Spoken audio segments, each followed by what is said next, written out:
Hello, good morning, welcome to the channel. My name is Tarun Gandhi. Global market से शुरुआत करते हैं, starting with the US markets में हमने फ्राइडे के दिन में एक गिरावट देखी, जहाँ पे Dow, Nasdaq and S&P 500 all corrected and which because of the inflation numbers which were there, hence एक अच्छी खासी गिरावट देखी, जहाँ पे ऑलमोस्ट 0.5% से लेके 1% की गिरावट हमने अक्रॉस इंडाइसेस देखी।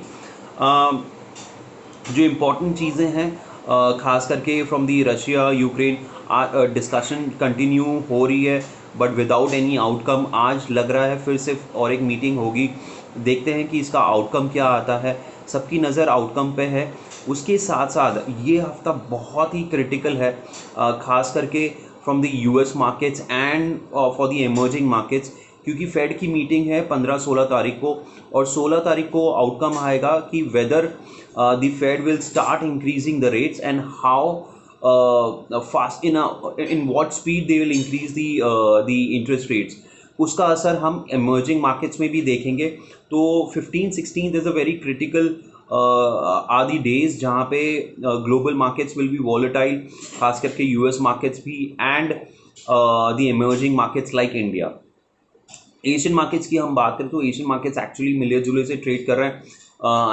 हांगकांग और शंघाई अपने ओन रीजंस की वजह से करेक्ट कर रहे हैं, जहाँ पे यूएस ने मेंशन किया है कि they need to delist some of the IT companies of Chinese origin.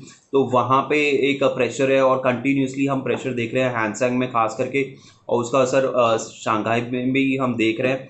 But उसके साथ हम साथ साथ ये भी देख रहे हैं कि निकाय is doing well today.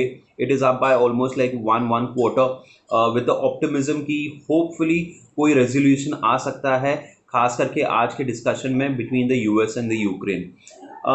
Brent crude की बात करें तो ब्रेंट क्रूड ने कंसोलिडेट कर रहा है करीबन $109-110 के आसपास, which is still very high.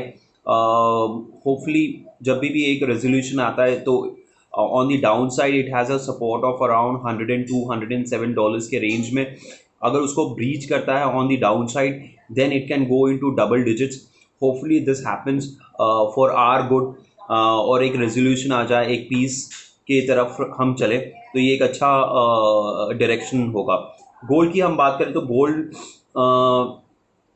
ने भी जैसे कहा हमने कि एक करेक्शन के दौर से एक शॉर्ट टर्म करेक्शन हमने देखा आफ्टर हिटिंग 2050-75 के रेंज में इट हैज़ करेक्टेड। और जो हमारा बाइंग रेंज मैंने एक दो बार मेंशन भी किया था अपने स्टेटस में और अपने ग्रुप में, तो 1970 से लेके 1980, 1985, this is a very good range. But Friday के दिन में मैंने शाम को देखा, नोटिस किया कि एक पैनिक सेल ऑफ था। It went down to I suppose as low as 1950-45 के रेंज में। एक हैमर कैंडल बनाया हुआ है on a daily chart, which is a very good sign. मतलब bottom is placed at around 1940। तो अगर on any dip you should be a buyer in precious metals, खास करके gold, silver and silver particularly. Rupee की हम बात करें तो रुपी में थोड़ी हमने वीकनेस देखी, तो 76.59 पे क्लोज हुआ फ्राइडे के दिन में। FIS continues to be a seller, 2264 crore की बिकवाली की है, उसके सामने DI ने खरीदारी की है 1687 करोड़ की। 10 ईयर GSEC एक हायर रेंज ऑफ दी चल रहा है 6.864। जिस तरीके से इन्फ्लेशन नंबर्स आ रहे हैं, और अगर ब्रेंट क्रूड इसी ट्रिपल डिजिट्स पे मेंटेन रहा, तो जैसे मैंने पहले भी लास्ट वीक मेंशन किया था, इट इज़ क्वाइट पॉसिबल कि ये 7% को ब्रीच करेगा। Hopefully it doesn't happen for our good. तो देखते हैं कि इस तरीके से रहता है, बट अगर the inflation remain sticky, then it is quite possible कि हम 7 को ब्रीच करें ऑन दी अपसाइड। निफ्टी का जो इम्पोर्टेंट जो सपोर्ट है वो है 16,200, बहुत ही क्रिटिकल है, and the resistance is around 16,800। सो ये एक नंबर लेके हमें चलना है। IIP के नंबर्स आए हैं, सो IIP के ग्रोथ नंबर्स आए हैं at 1.3% for January versus the December का जो IIP नंबर आया था 0.7। सो वो नंबर्स फ्राइडे के दिन हमने देखा, Friday evening. Much awaited LIC IPO, उसका जो अपडेट आया ये है कि looking at the market conditions, most probably the IPO is getting delayed to the next financial year, and it is expected to hit the market in the month of April or May, जैसे market situation होगा. तो more or less this financial year it is discounted कि ये IPO नहीं आएगा करके. Coming to the stocks पर से, मेरा पहले से भी मानना था कि sugar stocks are looking good. तो शुगर स्टॉक्स अगर अगर आपने नोटिस किया होगा तो फ्राइडे के दिन में most of the sugar stocks hit a new 52-week high in this market.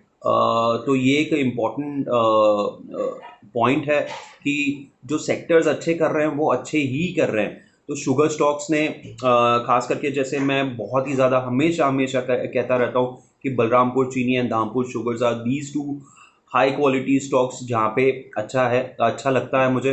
But बहुत सारे और भी शुगर स्टॉक्स हैं, छोटे स्टॉक्स हैं, वो भी अच्छा कर रहे हैं. और ना परसेंटेज वाइज वो शायद ज़्यादा दिख रहा होगा, 10% 20%, but I would stick to large cap sugar stocks. तो धामपुर और बलरामपुर चीनी कम्स इनटू पिक्चर. सो वो मैं अभी भी मेंटेन करके चल रहा हूँ कि these stocks will do well because of the bumper production which are been there, and they are able to export at a good price. उसके साथ साथ दूसरा सेक्टर जो मुझे हमेशा अच्छा लगता है वो है मेटल स्टॉक्स. मेटल स्टॉक्स ने भी अच्छा कर रहे हैं इस करेक्शन में भी, इस मार्केट करेक्शन में. तो लाइक NMDC, सेल, अगर मैं बात करूँ Tata Steel, Hindustan Copper, these are the stocks I suppose will do well. एक अगर किसी का लॉन्ग टर्म पर्सपेक्टिव है तो ये स्टॉक्स आपको लेके चलना चाहिए. उसके साथ साथ फार्मा स्टॉक्स धीरे धीरे अपना जो बॉटम है और जो अंडर परफॉर्मेंस है वो धीरे धीरे अभी ख़त्म होने के कगार पे है. ये मुझे 1-1.5-2 महीने पहले भी लग रहा था, but still the time correction was not over. But अभी भी ऐसा लग रहा है कि टाइम करेक्शन इज मोर और लेस गेटिंग ओवर, बिकॉज ये अंडर परफॉर्मेंस कब तक चलता रहता है वो टाइम हम डिसाइड नहीं कर पाते हैं. हमने वैल्यू करेक्शन नहीं देखी 1.5-2 महीने में, बट टाइम करेक्शन हमने कंटिन्यूसली देखा क्योंकि मार्केट थोड़ा बहुत वॉलेटाइल था. But the pharma stocks are continuously forming a bottom. तो एक फार्मा स्टॉक्स में जैसे Cipla made a new 52-week high in this scenario. Lupin के कोई अप्रूवल आया हुआ है, US FDA का अप्रूवल आया है, so that is looking good. Aurobindo has been a big underperformer, वहाँ पे थोड़ी बहुत स्ट्रेंथ दिखाई दे रही है खास करके. फिर सन फार्मा है, that is the other stock which is looking good. Divi's Laboratories, that is looking good. So तो फार्मा एज अ सेक्टर मुझे लगता है कि अच्छा लग रहा है. अगर किसी एक कंपनी में आपको बेट नहीं करना है तो आई वुड सजेस्ट कि आप फार्मा बीज लेके चलो ETF.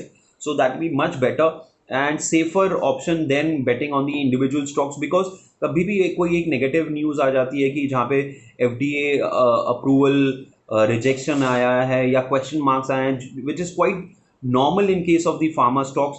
तो आप निफ्टी फार्मा का बीज लेके चलिए विच इज़ ETF. तो वहाँ पे आपको नज़र रखनी चाहिए. उसके साथ साथ